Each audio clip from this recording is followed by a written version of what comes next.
Hello everyone, this is Defense Politics Asia, and this is the SITREP, or the situation report, or the summary for the day of 937 for the 17th of September, basically yesterday. So this is the summary for yesterday. So please don't comment, say, your information is late, updated, whatnot. Yeah. It's a summary of the day before. Today is not over yet. So anyway, we gotta go from the southern front. We gotta go anti-clockwise and end with the Kursk front. So we're going to start off with the Kherson front. So, just to make things up, because always we go from the Kursk front. So, just make things up. So we still have the usual, the Russian forces allegedly still attacking the Pre-Dnipropetrovsk direction. But no, we still do not have any evidence of anything. Shelling at Makarivka as well as Vasily. So it's Vasily, according to the Russian Defense Ministry. So that's about it. So there is some geolocation of airstrikes in Stepney, Uruzhaine, as well as Novorossiysk, according to some geolocations. But yeah, that's about it. And this moving on, we move to the Zaporizhia front. At the Zaporizhia front, we have a number of interesting developments. So there is some shelling reported at Novo Alexandrivka as well as Stepnohursk. Not very important per se because these are just shellings. But then we have number of attacks. Can I fit in everything? Yeah, yes, barely. So we have fighting. This is the Orikhiv, and there's fighting reported at Shebaki, Novo Andrievka, Malotomashka, towards Novo Danilivka, towards Kuyai as well as Levatny. So this is interesting because this is the most number of attacks being reported across the board in a single day for quite some days. The information coming from the Ukrainian Defense Ministry, I think, is that all? Yes, I think they are all Ukrainian Defense Ministry. So except for Levatny is by the Russian Defense Ministry. So this is a lot of fighting.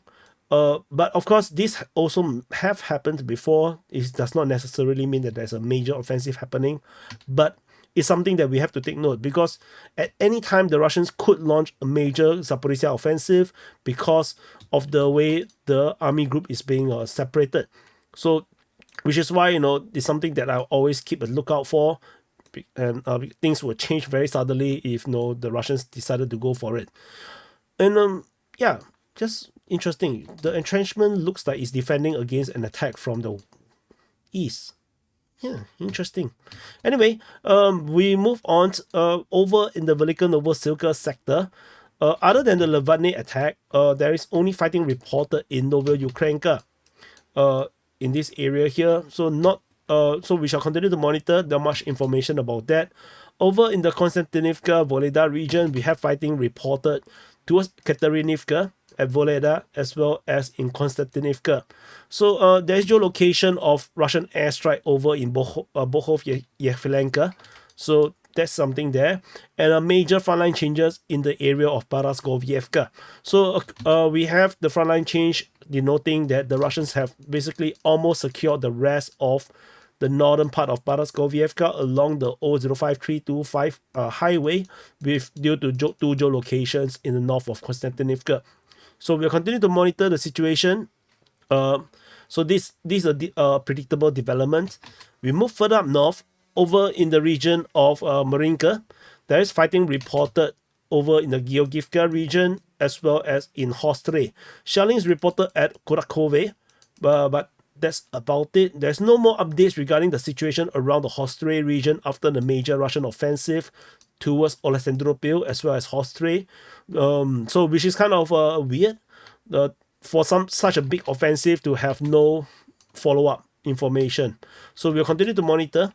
Over in the Hernik region, this is Hernik, by the way. At Hernik region, Russian forces are attacking towards Hernik. Over fighting reported at Zelany Pershi. There's fighting reported at Ukraine as well as towards Sukhirine. So the Russians continue to launch their offensive in the Hernik direction. Major updates regarding Ukraine based on Russian reporting. They claim that Ukraine has been captured by the Russian forces. If you look at the Russian mapping, including the Ukrainian mapping, is essentially captured. Ukraine is essentially captured. However, we still have a little bit of Ukraine that is not confirmed. So we cannot confirm this just yet, as the Ukrainian mapping do not concur with this information just yet. Geolocation of the Russian forces raising flag in Ukraine is what many of the pro-Russian pro-Russian channels used as a reason or the evidence that Ukraine has been captured. This is not DPA's position. So I saw some of the comments for the Frontline Changes report. It is this particular one is the installation of the red flag on the high-rise building at the Ukraine mine. So, but this is not necessarily means that Russia have taken Ukraine. This is them just raising the flag. So it's important to note that I do not follow other people's methodology. DPA have our own methodology to keep track of what is reality. So yeah, so no, sorry if it hurts your feelings. No, emotional damage is part and parcel of being a DPA viewer. Don't get used to it. Over in the Selidove region, Russian forces are attacking Selidove as well as fighting in the area of Mikhailivka. Ukrainian forces allegedly is counter-attacking over in the Mikhailivka region. So the battle continues. There is not much updates regarding this front line. We move on further up north in the Novohorodivka region. And the Horodivka region, there's some major updates. So let's start with let's do Novohorodivka first. We ignore Horodivka first. Fighting is reported in Marinivka region. Fighting reported west of Novohorodivka. In the region of Olivka, Ukrainian forces counterattack. In Krytia region, Russians attack Mykolaiv. And so you can see a little bit complicated because of this salient the Ukrainians have managed to previously got over in the Krytia region. Which also resulted in the fighting at Olivka, as per reported by the Ukrainian Defense Ministry. So as the Russians trying to push them back from Olivka direction. So, but we will continue to monitor the situation. The Russians are ignoring the Krytia situation as they continue to push west from Novohorodivka as they head towards the south of Lysivka or Lysivka itself and the Chensky. So we will continue to monitor. This is very intriguing. This looks like a dog. Like both. Okay, never mind. Over at the Horodivka region, there is shelling reported at Minograd as well as Russian forces fighting in the region of Horodivka. Of course, there's Mykolaiv also just now. Geolocation of Russian airstrike in the south of Minograd. And over at Horodivka, there's some major frontline changes update.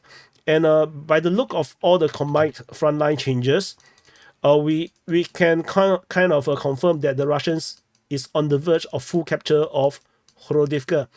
And this will be a huge achievement because Horodivka is pretty big. And just like Novohorodivka, these are all major captures. So with the capture of Horodivka, the Russian forces will be able to head on to the next stage to fight the second boss, which will be Minograd around here. Minograd is a way bigger city, so it's not going to be so simple for the Russians. So we'll continue to see how this develop. Very interesting. Shelling is also reported in Novo Economichne.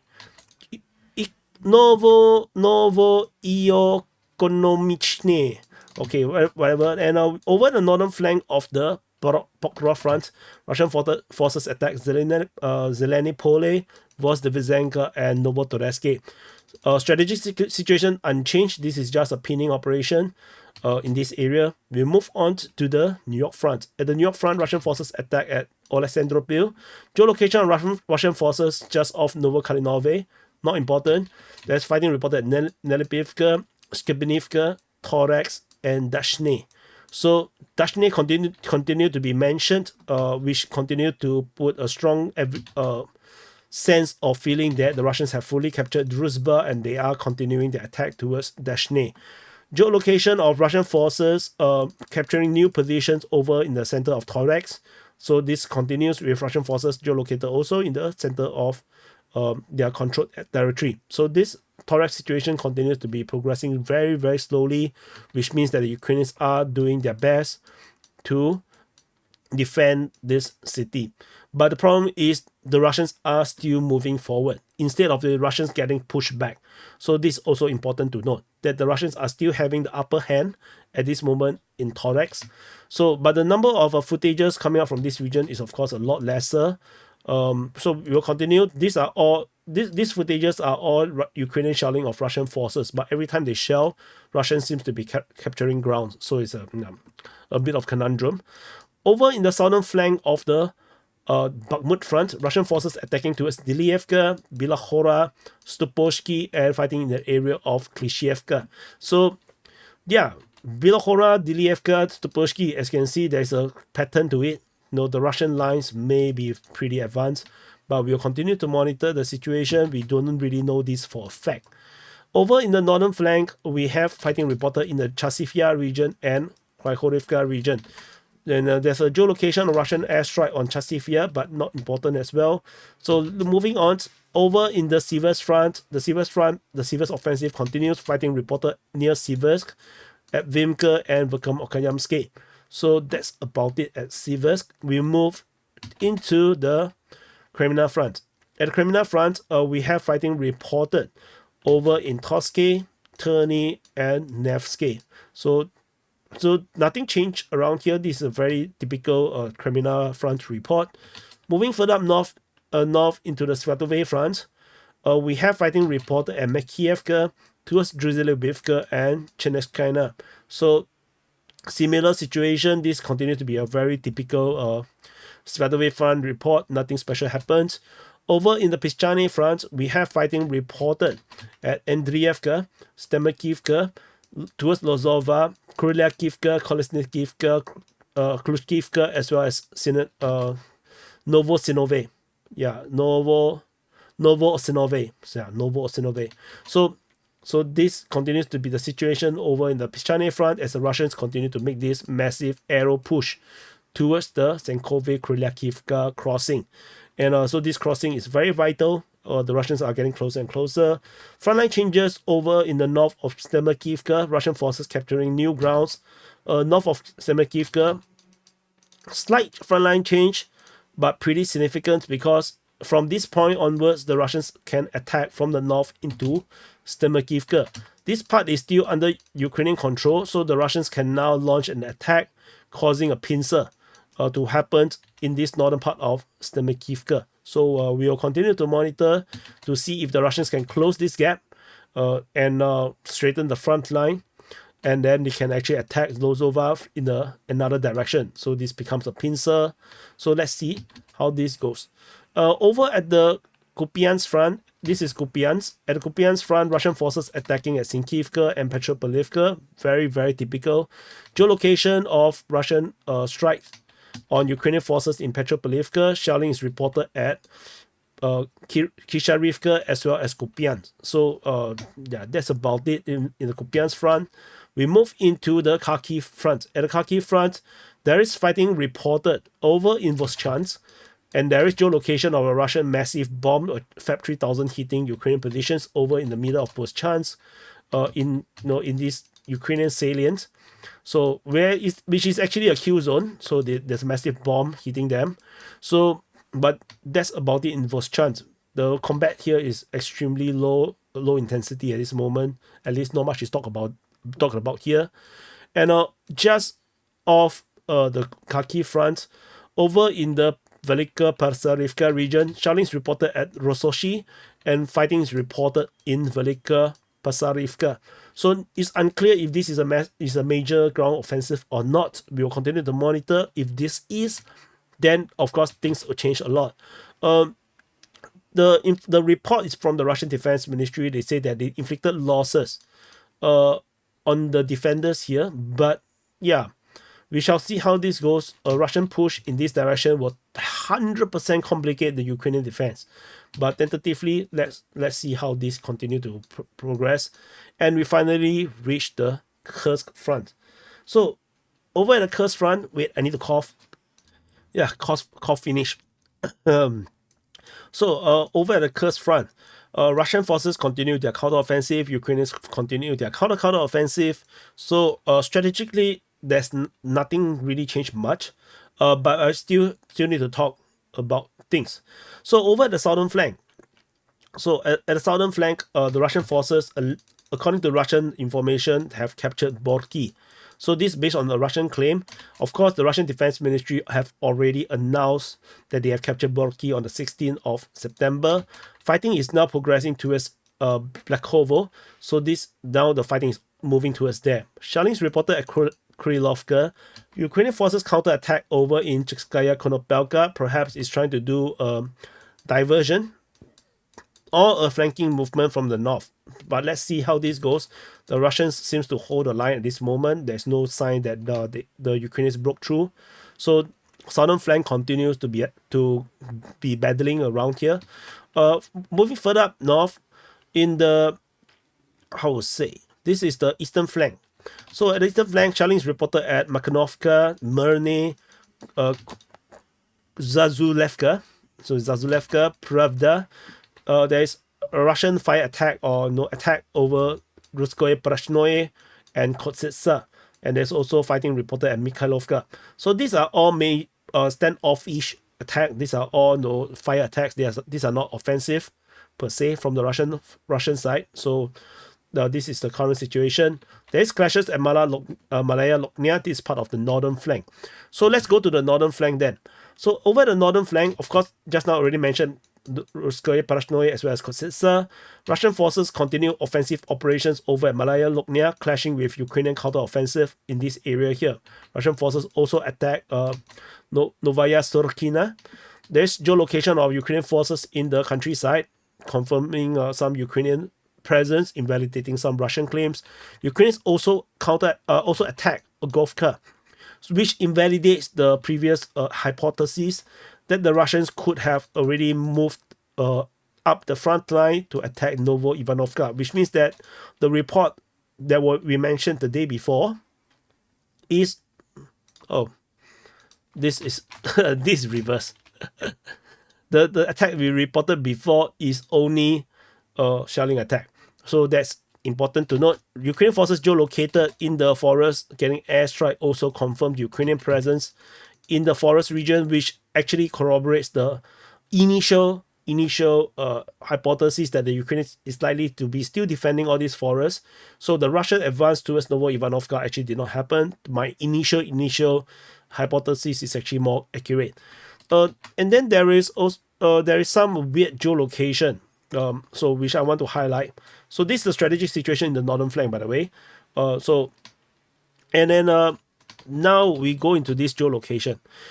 Deep State UA actually dropped a geolocation claiming that these are Russian forces moving along this area here. So they are moving along this area and then they get attacked and destroyed by Ukrainian forces. However, I look at the footage and I try to look at the geolocation. It feels off. It feels like the geolocation may not actually be correct. It feels inaccurate. Something is wrong with the geolocation. I'm not sure. It feels like this is not the location, but I can't tell where it is yet by a quick search. So unless I go into some kind of deep search, but it feels like the geolocation is wrong. So which is why I put a question mark, because I can't tell if this is actually the case. Despite that this is the exact location that they have geolocated, so I'm leaving it as a question mark. So unfortunately, yeah. So for those that say that no, I only trust the Ukrainians in report, it's not the case. No, it's not the case. You misunderstood me. I trust nobody except myself. So be water, my friend. And over in the western flank.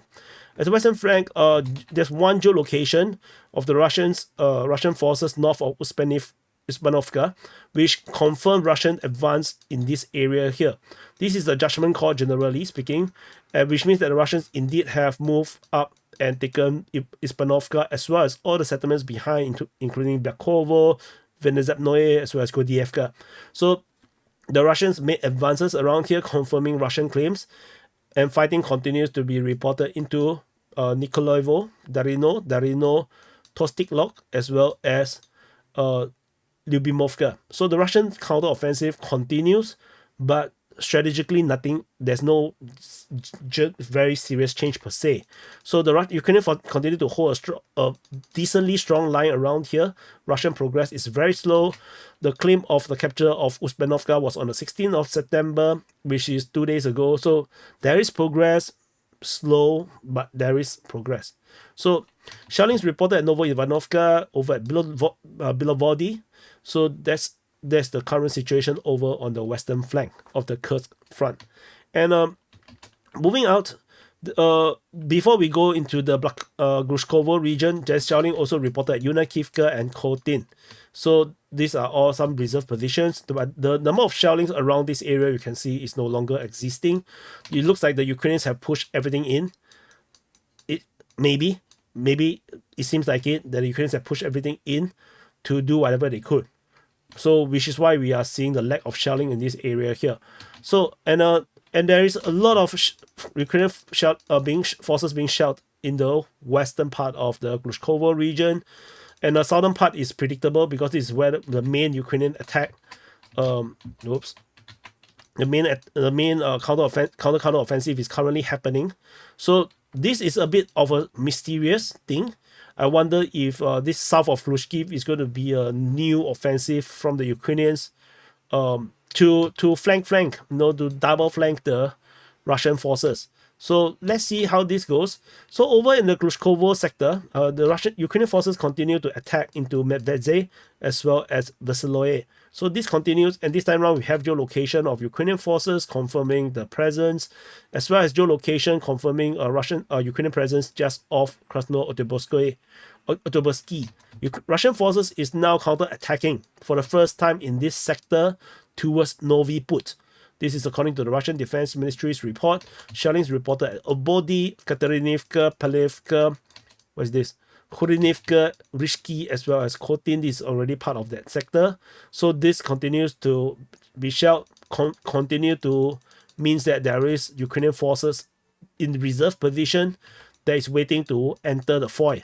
So this continues to be the situation as the Russians continue to make their major counter-offensive effort on the western flank. And then we move on to this other side, this mysterious side, south of the Khrushchev region.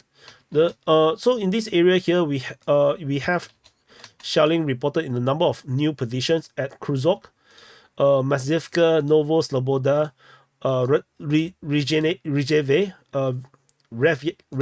Revyakine, and Shalihine. So this is a huge number of shelling in one specific region all at the same time. I wonder if there is some kind of major gathering of Ukrainian forces that may start to launch a new offensive into the Kursk region to stretch the front line against the Russian forces or create a new diversion. I mean, this is a plausible thing. Or it could also be in reverse, where the Russians are the one preparing an offensive, going into the Sumy region. That is also possible. So let's see how this develop. We still do not know what will happen, or it could just nothing will happen. In the Khrushchev region, there's only shelling reported at Esman. So this continued to be just one location getting shelled on a daily basis. So very, very minimal. So that's it. So we have covered everything over the past day. So thank you for watching. Press the like button, subscribe, and yeah, I'll see you guys in the next update.